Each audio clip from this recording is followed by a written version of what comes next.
Assalamualaikum warahmatullahi wabarakatuh. Saya Fitriana Nurza Lubis dengan NIM 19234006. Pada video kali ini saya akan menjelaskan mengenai preservasi dan konservasi.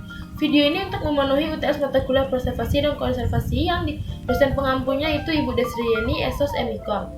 Baiklah, langsung saja masuk ke materinya. Yang pertama saya akan membahas mengenai preservasi dan konservasi.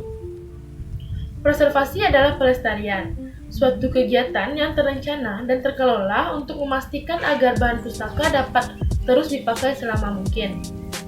Konservasi adalah pengawetan yang mencakup kebijakan dan cara khusus dalam melindungi bahan pustaka dan arsip untuk dilestarikan.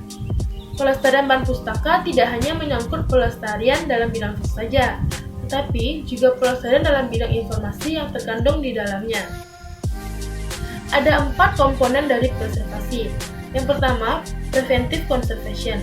Ialah tindakan tidak langsung ataupun langsung dalam mengoptimalkan kondisi lingkungan untuk memperpanjang umur koleksi, yaitu berkaitan dengan kebijakan seperti mencakup pelatihan, membangun kesadaran dari staf yang profesional.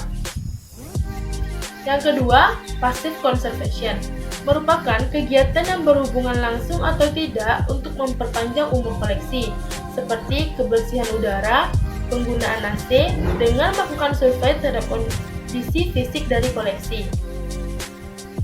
Yang ketiga ada active conservation, merupakan tindakan yang berhubungan langsung dengan koleksi seperti menyampul koleksi, membersihkan koleksi, menghilangkan asam dari koleksi. Yang keempat itu restoration, merupakan tindakan untuk memperpanjang umur koleksi dengan memperbaiki penampilannya koleksi yang mendekati keadaan semula atau mendekati kondisi dari koleksi seperti semula sesuai dengan aturan dan etika telah berlaku. Tujuan dari pelestarian bahan pustaka. Yang pertama yaitu untuk menyelamatkan nilai informasi dokumen. Yang kedua, menyelamatkan fisik dokumen. Yang ketiga, untuk mengatasi kendala kekurangan ruangan. Dan yang keempat itu untuk mempercepat perolehnya informasi.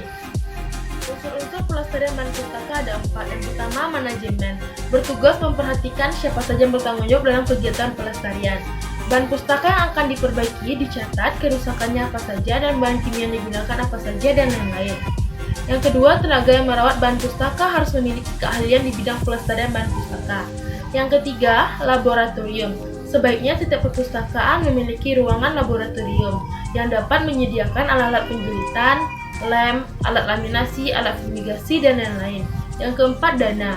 Pendanaan tergantung lembaga tempat perpustakaan bernaung.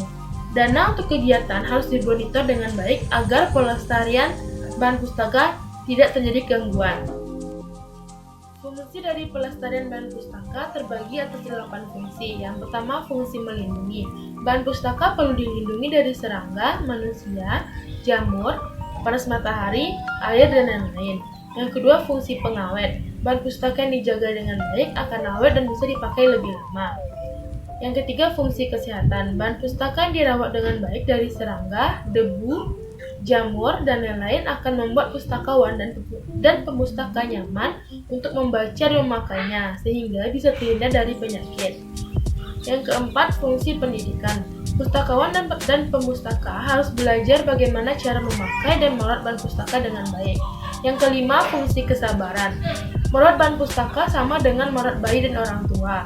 Seperti menghilangkan noda dari bahan pustaka memerlukan kesabaran yang tinggi. Yang keenam, fungsi sosial. Pelestarian bahan pustaka mengikut sertakan pustakawan, pemustaka, dan semua pengguna perpustakaan ataupun staf untuk menjaga kelestarian dari bahan pustaka. Yang ketujuh, fungsi ekonomi.